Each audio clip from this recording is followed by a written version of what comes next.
Bonjour, nous sommes le vendredi 29 septembre 2007 et je voudrais vous parler d'une réflexion au confluent de deux événements quasiment simultanés. C'est le fait que hier je suis passé à France Culture en compagnie de Pierre Dockès et d'une dame qui s'appelle Clara Guéraud et nous avons parlé de la mort du capitalisme. Et l'autre événement, c'est la sortie je crois que c'est le 3 novembre, en tout cas pour moi, il y a le bon à tirer qui est ces jours-ci, je crois que c'est aujourd'hui, du livre qui s'appelle À quoi bon penser à l'heure du grand collapse. Je dois toujours un peu me concentrer, c'est pas un titre que j'ai choisi moi-même, mais je trouve qu'il est pas mal du tout, qui est un portrait intellectuel, une réflexion sur l'ensemble des choses dont on imagine que j'ai apporté, sur lesquelles j'ai apporté peut-être un regard un peu original. C'est un long entretien avec Jacques Athanase Gilbert, professeur de littérature à Nantes, et Franck Cormeret, un spécialiste de la communication à l'université de Bordeaux.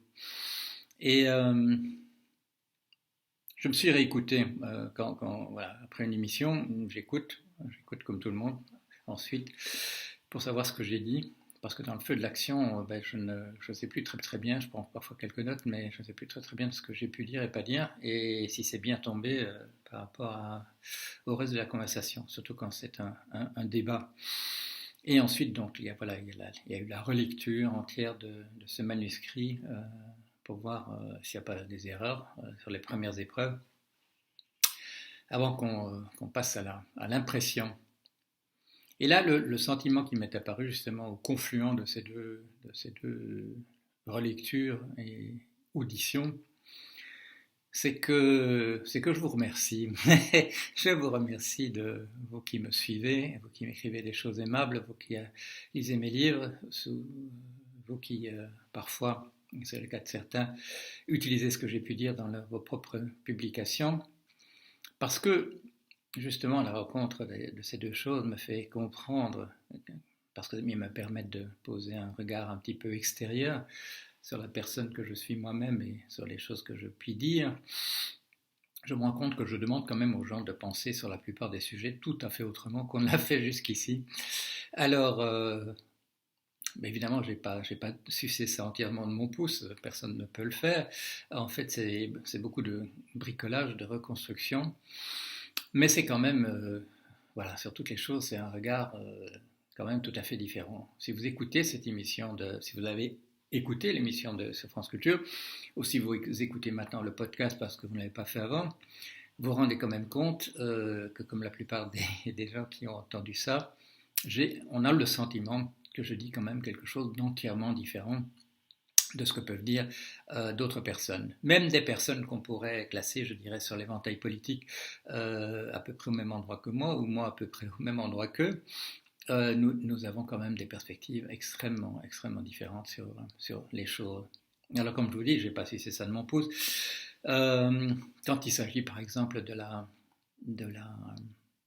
formation des prix, j'ai repris le modèle de la formation des prix d'Aristote. Bon, il faut bien le dire, que je l'ai remis au goût du jour et que j'ai même dû proposer quelques rectifications dans les traductions pour que ça ressemble à ce que j'avais envie de dire, ou en tout cas que dont j'avais le sentiment que je l'avais tiré de sa propre approche, mais c'est quand même tout à fait autre chose. Formation des prix, formation des taux d'intérêt, fondé sur un rapport de force et absolument pas sur des questions de valeur d'usage et de valeur de... c'est quoi l'autre, je ne sais même plus. Valeur d'échange et valeur d'usage, ça n'a rien à voir avec la loi de l'offre et de la demande. Non pas que je ne croyais pas au départ, hein, vous le savez, au départ je me suis dit je vais faire un chapitre tu vas faire un chapitre de ta thèse en montrant que les prix que tu as récoltés là sur les marchés, sur les dépêcheurs ouatés, que ça illustre la loi de l'offre et de la demande. Je ne m'attendais pas à ce qu'il y ait une telle déconvenue, que ça ne corresponde pas du tout, que ça ne marche pas du tout. Et non seulement ça, puis quelques années plus tard en Afrique, ça ne marchait pas non plus. Tout ça est tout à fait différent, c'est sur les rapports de force, c'est fondé sur la filia, sur le rapport de bonne volonté que nous, comment dire, l'injection de bonne volonté que nous faisons dans la vie quotidienne, sur la nécessité de maintenir un marché. si les prix s'installaient simplement en fonction de l'offre et de la demande, ils seraient peut-être beaucoup trop élevés pour l'acheteur ou beaucoup trop bas pour le vendeur. Non, il faut que tout ça marche. J'ai repris ça à Aristote. C'est quand même un tout autre regard sur les choses. Quand je fais un livre sur Keynes, pensez tout avec Keynes,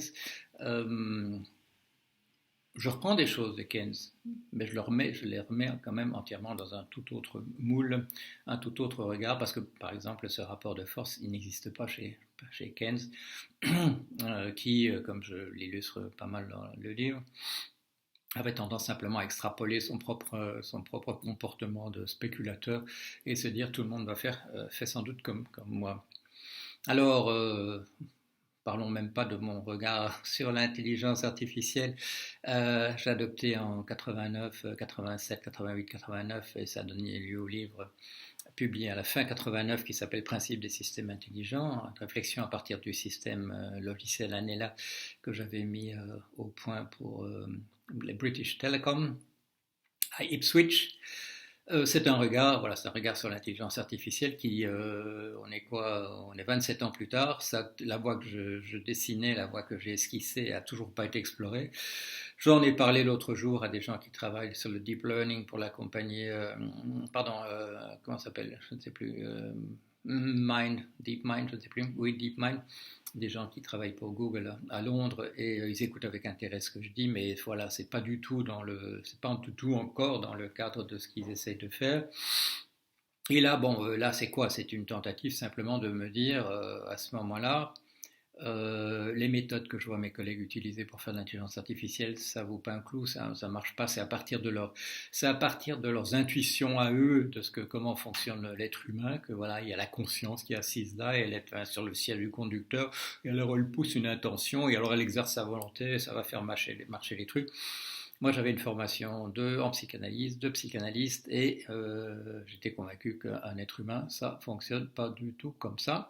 Et qu'est-ce que j'ai fait? J'ai pris mon fonctionnement de l'être humain et je l'ai placé là, au milieu, comme étant la chose selon laquelle on va faire un logiciel qui se comportera comme un être humain, qui aura un comportement à la fois émotionnel et rationnel comme nous, et qui produira des choses, des discours qui intéresseront les gens et qui apprendront, la machine apprendra de ce qu'on lui dira. Voilà, ça attend toujours d'être mis en œuvre. Je vous l'ai dit, je crois que c'est la semaine passée, que comme j'ai un peu moins envie d'écrire maintenant, je m'intéresserai peut-être de nouveau un peu plus à faire un peu de la recherche en intelligence artificielle, 27 ans plus tard. Et quelques-uns d'entre vous m'ont déjà dit, voilà, oui, très bien, faisons ça ensemble. Et donc ça, c'est une très bonne chose. On verra dans quel cadre le faire, ou bien sûr on le fera comme ça sur le côté. Alors quoi encore? Mon regard d'anthropologue sur les rapports des civilisations est aussi quelque chose qu'on voit nulle part ailleurs. Mon interprétation du rapport entre notre pensée et la pensée chinoise, là je dois bien dire que j'ai proposé une lecture qui n'a aucun rapport avec ce que personne d'autre n'a jamais proposé. On en voit une esquisse, si vous voulez, dans l'article de 1910 de Durkheim et Mauss sur la ressemblance entre le système totémique et la pensée archaïque chinoise. Mais enfin bon, ça n'a rien à voir avec ce que j'ai essayé de faire plus tard en essayant de modéliser des réflexions de type chinois en langage prologue et en langage Lisp pour voir ce que ça donnait et m'apercevoir qu'il y a une différence véritablement essentielle, radicale entre l'approche de notre tradition gréco-chrétienne et la tradition chinoise. Ce sont deux types d'appréhension du monde que si on veut les programmer sur un ordinateur, eh bien, il faut le faire de manière entièrement différente. Voilà. Je vais arrêter la liste là de choses sur lesquelles... Ah oui, mon livre, comment la vérité et la réalité furent inventées. D'abord, il fallait vouloir considérer que des notions comme vérité et réalité n'appartiennent pas simplement au sens commun et que tout le monde devrait les avoir. Et c'est en allant un petit peu voir dans la logique chinoise, dans la pensée archaïque chinoise, que je me suis rendu compte que ces notions de vérité et de réalité étaient tout à fait absentes, et d'essayer de comprendre pourquoi et m'apercevoir alors que ces notions de vérité et de réalité, en fait, ont émergé dans notre pensée tout à fait progressivement, et parfois de manière très très récente. La notion de vérité est apparue, enfin notre notion moderne de vérité est apparue chez Socrate, puis mise sous forme, je dirais, d'un système un peu formalisé chez Aristote, perfectionnée entièrement par des gens qu'on ne comprend plus du tout. On croit qu'ils étaient bêtes, on croit qu'ils étaient ridicules. Les scolastiques ont mis au point tous nos outils de pensée. On les ridiculise en disant en mentionnant certaines des disputations qui étaient les leurs, comme le nombre d'anges qu'on peut mettre sur la pointe d'une aiguille. Sans eux, nous ne réfléchirions pas comme nous l'avons fait. Sans eux, la pensée scientifique moderne ne serait pas apparue comme elle est apparue. Encore que, comme le disait Roman Jakobson dans une leçon à laquelle j'assistais à la Sorbonne dans les années 70, nous sommes encore loin d'avoir atteint le degré de sophistication théorique et de réflexion qui était celui de nos universités européennes au XIIIe et au XIVe siècle. Il faut le savoir. Voilà, je vais arrêter là.